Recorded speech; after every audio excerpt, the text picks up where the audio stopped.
welcome back to my channel. So a few things about my hair before we actually get started into braiding. First things first is my hair is dirty. Second thing is I have a lot of products in my hair. Character that I was for Halloween, Maria Posada, she has like this really big ponytail, so I needed oomph in my hair. I needed volume, a very big, voluminous, fluffy ponytail. So for those reasons, I used all three of these products. Dry shampoo, lots of dry shampoo, and then dry volume blast. Both are by Living Proof. And then I also have loose styling powder by Kristen S. Yeah. And if you've ever tried this before, let me read you the description. I sprinkle this on all of my braids before gently pulling them apart for texture. It keeps them from unraveling and falling apart. I also use this for volume at the root when I do updos. Well, there you have it, you guys. This is exactly what it does for my hair. I'm gonna have 3 flowers here, and they're gonna be created by me braiding my hair into a flower, so it's a braided flower. And I'm gonna color it, spray paint it, with these 3 products. I'll show you in a bit. But because I'm gonna be spray painting my hair, I already knew that I'm gonna have to shower the next day because I can't be going into work like this with colored hair. So I strategically scheduled my dirty hair days and when I would be able to do this. I know. So I got pink, blue, and purple in this L'Oreal One Day Colorista Spray.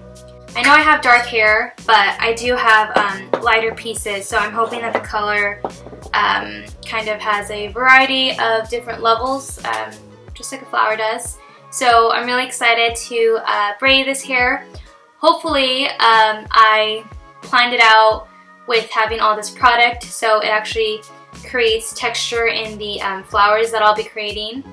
So now that you know everything that's in my hair and the fact that it's dirty and it has texture, we're gonna go ahead and hope that it creates these really pretty braided flowers. So stay tuned, follow along, and let's go ahead and get started. So I start out with a really deep part, and the easiest way for me to do this was to take that rat tail comb and start at the top and make its way all the way to an area right behind my ear. And I just tie off the rest of it in a tight bun to get it out of the way. And from here, I divide that front section of hair into 3 different parts, trying to get it as even to each other as possible. This is what's going to be creating the flower braids. And I just tie those 2 off into really tight buns, creating the cutest hairstyle ever. Just kidding. So to create these flower braids, it's just a basic 3-strand braid. So divide that first section of hair into 3 different locks of hair. And the 3-strand braid is just getting the outer strands and replacing it into the middle. And if you can see, I use my index finger to kind of guide that outer lock of hair into the middle. And I'm gripping the middle then with my index and thumb finger. So for this flower braid, it requires one side of the braid to be pancaked out. So to make it easier, I just stop right here and I begin pulling on only one side. And this part is going to have the probably the biggest, I guess you could say, petals. So you're going to want to make them a little big. And you'll see that I go in later and just pull on them once I have the braid completely finished. So then from here you can begin braiding the rest of the 3-strand braid, and you're just going to stop every now and then go back in and pull. I like to have like 3 curves of the braid. So there's 1 and 2 and that 3rd, and then you can go ahead and fluff out the rest of them if you feel like you need to.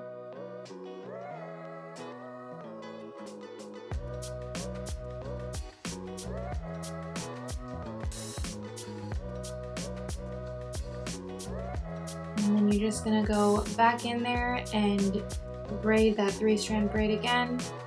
And for me, it was just easiest to go about every 3. So And for my hair, I can already see just how much grip that product is, specifically the Kristen S loose styling powder. It's just, it literally works magic, and it creates a grip through the braid, and I don't want to say makes it stiff, but makes it so that you're able to really pancake that braid out and make it full, and it won't fall back into place, if that makes sense. Because my hair is so long, the end of it kind of fell out of the shot, so I do slow it down here just to show you that the beginning of the braid is much fuller than the little tail end of it. It gets skinnier just because these are going to be kind of like the petals in the middle. And when you tie it off, I put it into a loop, that way you're able to hide it better underneath the whole flower. And this is where you just grab that extra hair and kind of loop it around and make sure it goes underneath of the flower. And as you're wrapping the braid into itself, it actually is going to sit on top of itself on one side, so that it creates that texture or the layers that a flower does. So you can begin to see what exactly pulling out or pancaking one side of the braid does as you twirl this braid into itself. It does create these petal looking strands of braid. I think it's the layers and kind of the depth of having such a long braid tied into itself that makes this little flower look so cute. To secure this, I used 1 or 2 bobby pins, and I made sure to insert it as close to the base where the loop and the beginning of the braid is. And you will go, well, I go around and just kind of fluff it out to make it a pretty flower, and here we have our first one. So for the second one, I just tilt my head so that I'm braiding on the opposite end of where I have that first flower to get it out of the way. And it's just a three strand braid again, so you're getting those outer sections and putting them into the middle. I use my index and thumb finger here to be able to grip and guide those strands of braids all along the way. So I take a pause here from braiding the rest of the 3-strand braid to fan out or pancake one side of that 3-strand braid, because again, this is what's going to be creating the petals as the whole braid is circled or twirled into itself.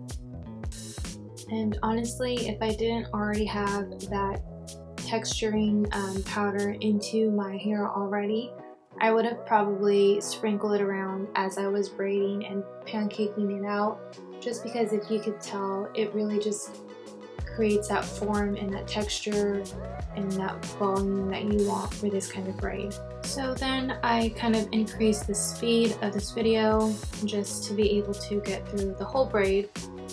I take a break every 3 or 4, I'm going to call them loops, and tug on that same side.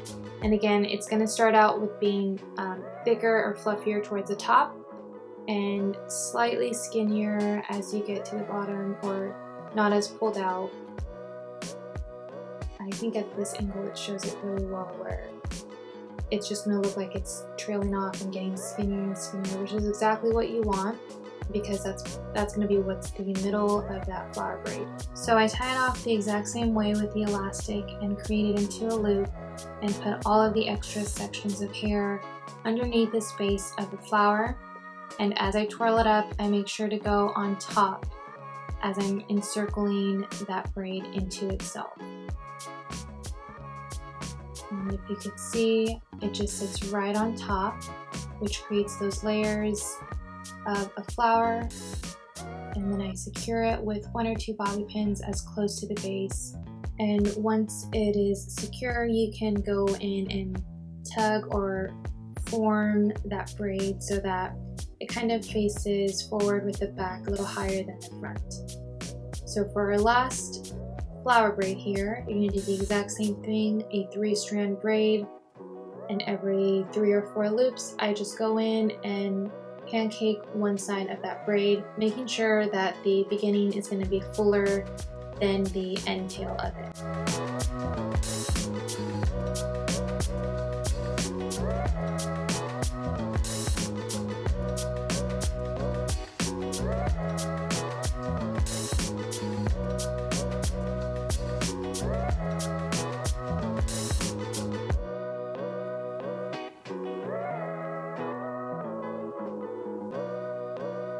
I think this clip actually shows it best of how I tie it off with an elastic and leave it into a loop, and then get the rest of that section of hair and just wrap it around to create a like a good foundation or a base.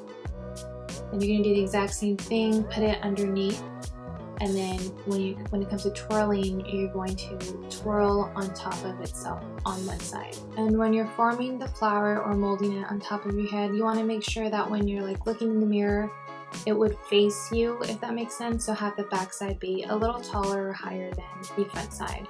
So once everything is braided, we can get into spray painting each individual flower. And I start out here with pink. And I'm actually really impressed by how the color just applied to my hair. Just because it's so dark, I was worried that the colors I chose weren't going to pop out as much. But as you can see, it had no problem at all. So I actually think it's really satisfying just to watch the color applied and sprayed onto each flower braid individually. So I don't know, it's really fun to just sit back and watch. So I'm going to increase the speed on the videos a little bit and sit back and watch and not talk. Alright, enjoy this spray painting of my hair, guys.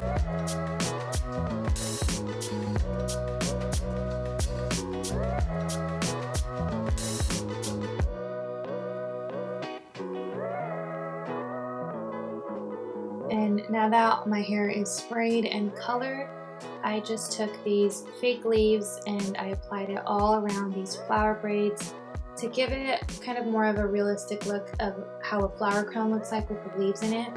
And these are just from a fake vine I purchased from Michael's. I just cut off the leaves and applied it around there to give it that look. Alright guys, so here is our finished look. I'm actually really happy with the way that this turned out. I haven't used these colors before and I'm absolutely in love with just, I mean, look at the color. Look at them, it looks like a flower crown. I really like how it came out. Hope you guys enjoyed this Dia de los Muertos inspired braided flower crown that I've got going on here. Let me know if you guys have any questions or comments. Don't forget to subscribe to my channel, and thank you guys so much for watching.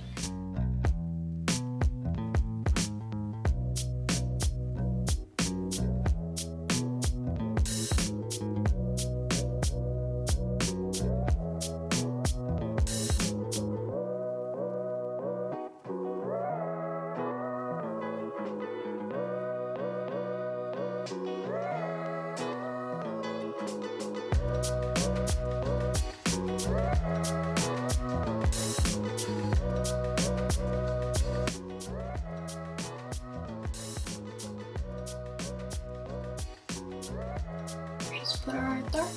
Okay.